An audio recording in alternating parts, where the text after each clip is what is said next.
Is it holy to say that the hand of God is tied, even if it's metaphoric? If you understand what that means, it's actually quite deep emotional language, yes. Is it holy?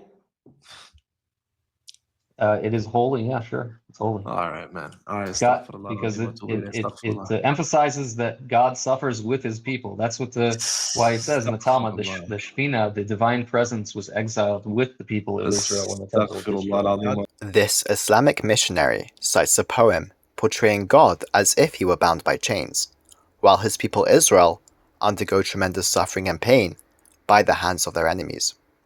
The intent of the imagery in this poem, portraying God as being restrained, is to convey the idea that even though God wishes to redeem his people Israel from all of their suffering, he must withhold his divine intervention in order that his decree of retribution may run its course upon Israel.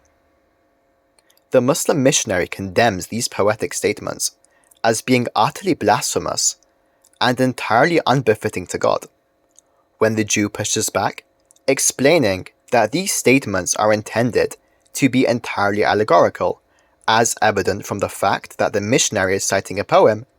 The missionary laughs in his face, insisting that the imagery described here is nevertheless blasphemous, regardless of its metaphorical intent.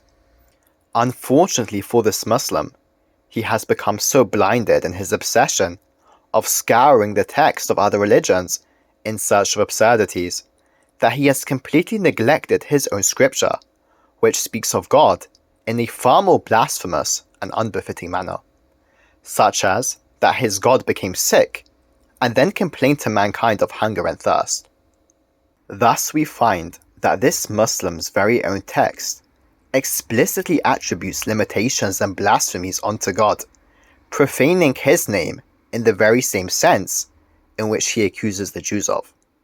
The typical Muslim response to countering this hadith is that it presents no problem, for these statements are purely metaphorical and are in no sense intended to allude to God's metaphysical state. To this response we reply that this is precisely the intent of the poem as authored by our rabbis. Thus we find another instance of this same missionary employing cunning deceit and crafty deception against his opponent by introducing a standard that would disqualify even his own religion, all so that he may appear as actually having refuted Judaism. If you enjoyed our video, please like and subscribe.